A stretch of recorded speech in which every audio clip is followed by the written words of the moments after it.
Hello दोस्तों। आज की कहानी है खूनी चूड़ियाँ भाग 2। जैसे ही अर्चना ने दरवाजा बंद करने के लिए पीछे मुड़कर देखा, उसकी चीख निकल गई। अर्चना की पैरों तले जमीन खिसक गई। खून से सनी लाल चूड़ियाँ उसके दरवाजे के सामने रखी थी। उसकी सांसें तेज हो गई, गला सूखने लगा। उसने कांपते हुए इधर उधर देखा, मगर कोई नहीं था।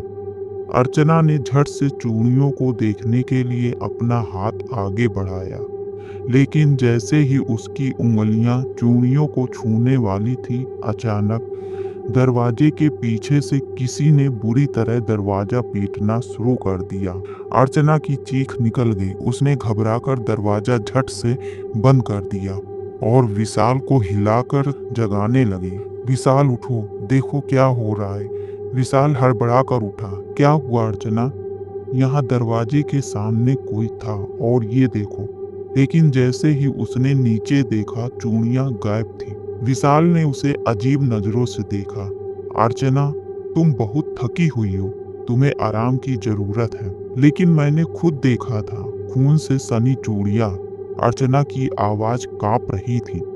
विशाल ने उसके कंधे पर हाथ रखा और प्यार से कहा, देखो, यह सब तुम्हारे दिमाग का वहम है। शादी की थकान की वजह से तुम ज्यादा सोच रही हो। अर्चना कुछ नहीं बोली, लेकिन अब उसे यकीन हो गया था कि इस हवेली में बहुत कुछ छुपा है। अगले दिन अर्चना फिर से रघु काका के पास गई। इस बार उसने सख्त लहजे में कहा, काका, मुझे सब सच सच बताना। पहली बहू कौन थी और उसकी चूड़ियां खून से क्यों सनी है? रघु काका पहले तो चुप रहे, लेकिन फिर एक गहरी सांस लेकर बोले, बहू, यह कहानी बहुत पुरानी है। इस हवेली में सालों पहले विशाल के ताऊ जी की शादी हुई थी। उनकी पत्नी का नाम माधवी था। वह बहुत ही सुंदर और भोली लड़की थी। लेकिन अर्चना ने आश्चर्यचकित होकर पूछा, लेकिन क्या? रघु काका ने इधर उधर देखा और धीमी आवाज में बोले, माधवी की शादी के सिर्फ 3 दिन बाद उसकी मौत हो गई थी, और वह भी बहुत भयानक तरीके से। कैसे? अर्चना की आवाज धीमी हो गई। उसे उसके ही कमरे में उसी बिस्तर पर मृत पाया गया था। उसकी कलाइयों की चूड़ियों से खून टपक रहा था और उसके शरीर पर गहरी खरोचों के निशान थे। अर्चना सन्न रह गई। क्या किसी ने उसे मारा था? रघु काका ने सिर हिलाया। आज तक कोई नहीं जान पाया कि वह कैसे मरी। कुछ लोगों का कहना था कि उसे हवेली की किसी आत्मा ने मार डाला, और कुछ कहते थे कि उसके पति ने ही उसे मार डाला। अर्चना के रोंगटे खड़े हो गए और वह संदूक।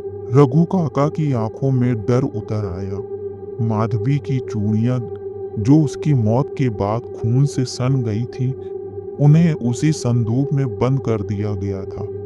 तब से हर नई दुल्हन के आने के बाद अजीब घटनाएं होने लगती है। अर्चना अब कुछ भी सहने के मूड में नहीं थी। उसने तय कर लिया कि वह उस संदूक को खोल कर रहेगी और सच्चाई का सामना करेगी। रात होते ही जब सब लोग सो चुके थे, अर्चना चुपचाप हवेली के पिछले हिस्से में पहुंची। चारों ओर घना अंधेरा था। संदूक वहीं पड़ा था, वैसा ही जैसे पिछली बार देखा था। अर्चना ने धीरे से संदूक पर हाथ रखा। तभी, मत खोलो उसे, पीछे से किसी महिला की डरावनी आवाज सुनाई दी। अर्चना का दिल तेजी से धड़कने लगा। उसने मुड़कर देखा, मगर वहां कोई नहीं था। अब उसके हाथ कांप रहे थे, लेकिन उसने हिम्मत जुटाकर ताले को छूने की कोशिश की। तभी संदूक अपने आप जोर से हिलने लगा। ऐसा लग रहा था मानो अंदर कोई बंद हो और बाहर निकलने की कोशिश कर रहा हो। वह कांपते हाथों से थोड़ा पीछे हटी, लेकिन उसके अंदर की जिज्ञासा और डर के बीच जंग छिड़ी हुई थी। क्या इस संदूक में माधवी की आत्मा कैद है? अर्चना ने हिम्मत जुटाई और किसी तरह ताले को खोलने का प्रयास किया, लेकिन जैसे ही उसने ताले को छुआ, उसके कानों में एक सिसकने की आवाज आई, बचाओ, मुझे बचाओ। यह एक महिला की रोती हुई आवाज थी। अर्चना की पूरे शरीर में झुरझुरी दौड़ गई। वह तेजी से पीछे हटी और उसकी आंखें चौड़ी हो गई। अचानक हवेली के कोने में खड़ी एक परछाई हिलती हुई नजर आई। वह धीरे धीरे संदूक के पास आ रही थी। अर्चना की सांसें अटक गई। वह ना तो भाग सकती थी और ना ही चिल्ला सकती थी। परछाई पूरी तरह काली थी, लेकिन उसकी कलाइयों में लाल चूड़ियां चमक रही थी, खून से भीगी हुई चूड़ियां। अर्चना अब कांप रही थी। तुमने संदूक खोला तो तुम भी मर जाओगी, परछाई ने ठंडी डरावनी आवाज में कहा। अर्चना को लगा जैसे उसका दम घुटने लगा हो, कि आंखों के आगे अंधेरा छाने लगा। सुबह होते ही अर्चना की आंखें खुली। वह अपने कमरे में बिस्तर पर थी। विशाल चिंतित नजरों से उसे देख रहा था। अर्चना, तुम रात को बेहोश कैसे हो गई? विशाल ने पूछा। अर्चना समझ नहीं पा रही थी कि वह वहां कैसे पहुंची। क्या जो उसने देखा वह सपना था? लेकिन नहीं, उसके हाथों पर अभी भी खून के हल्के धब्बे थे। अब उसे पूरा यकीन हो गया था कि हवेली में कोई भयानक राज छिपा था और वह इसे जानकर ही रहेगी। अर्चना बिस्तर पर बैठी हुई थी, लेकिन उसका दिमाग अब भी पिछली रात की घटनाओं में उलझा हुआ था। क्या सच में माधवी की आत्मा उस हवेली में भटक रही थी? अब वह और इंतजार नहीं कर सकती। उसे इस रहस्य को सुलझाना ही था, चाहे कुछ भी हो जाए। अर्चना ने हवेली के पुराने सामान को टटोलना शुरू किया। उसे स्टोर रूम में एक पुरानी अलमारी मिली, जिसमें कई धूल भरी चीजें पड़ी थी। तभी उसकी नजर एक पुराने फोटो फ्रेम पर पड़ी। उसने धूल झाड़कर तस्वीर को साफ किया। तस्वीर में एक खूबसूरत महिला थी, जिसकी आंखों में दर्द झलक रहा था।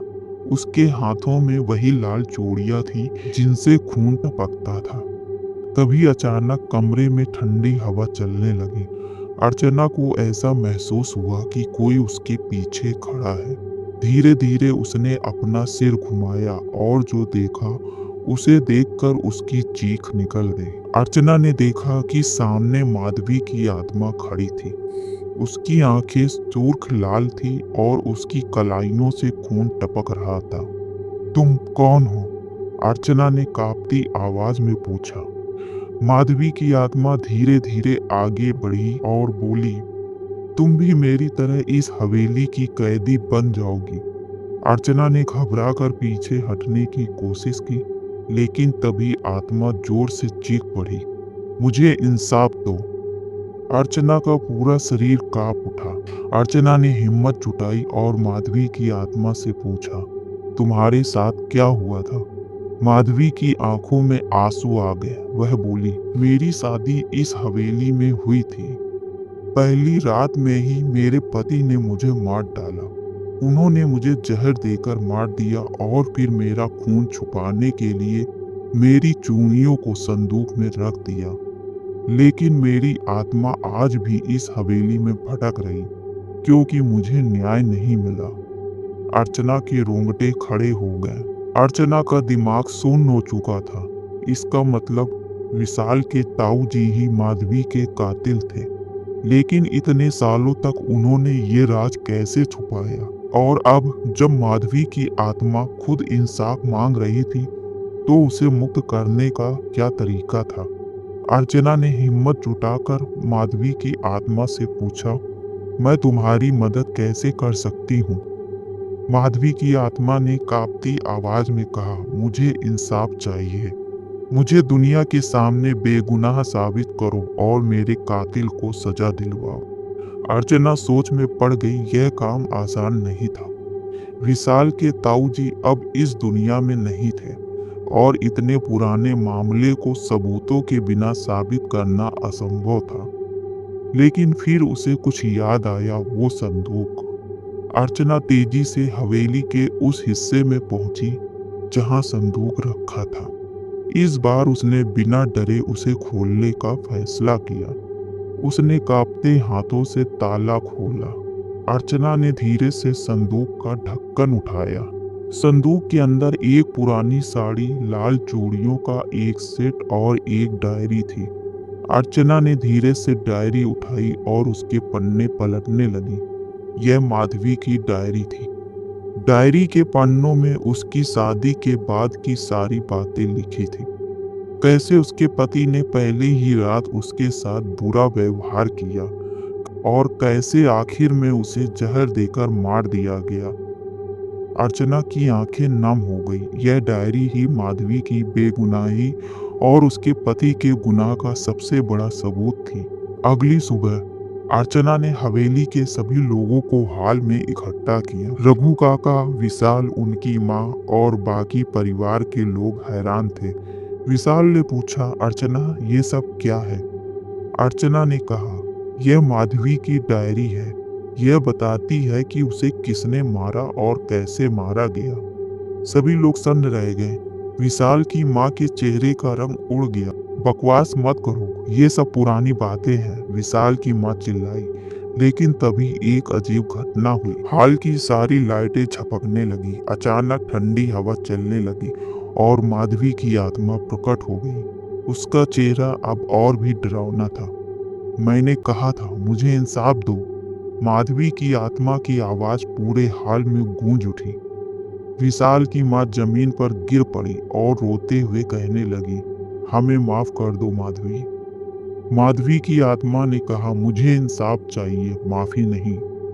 अर्चना ने विशाल को माधवी की डायरी पुलिस के पास ले जाने को कहा। जब पुलिस ने मामले की जांच शुरू की तो उन्हें हवेली के पुराने नौकरों से कुछ और सबूत मिले। आखिरकार माधवी की मौत का सच दुनिया के सामने आ गया। जब माधवी की आत्मा ने देखा कि उसे इंसाफ मिल गया तो उसकी आंखों में आंसू आ गया। उसने अर्चना की ओर देखा और कहा, धन्यवाद, अब मैं मुक्त हो सकती हूँ। इसके बाद उसकी आत्मा धीरे धीरे हवा में विलीन हो गई। माधवी की आत्मा की मुक्ति के बाद हवेली में अजीब घटनाएं बंद हो गई। अर्चना ने चैन की सांस ली। वह जानती थी कि उसने एक बड़ी लड़ाई लड़ी थी, लेकिन आखिरकार सच की जीत हुई। दोस्तों, आपको हमारी ये कहानी कैसी लगी? आप अपनी राय हमें जरूर बताएं और ऐसी ही नई नई कहानियाँ सुनने के लिए हमारे YouTube चैनल को सब्सक्राइब कर लें। वीडियो को लाइक और शेयर भी करें। फिर मिलेंगे एक नई कहानी के साथ।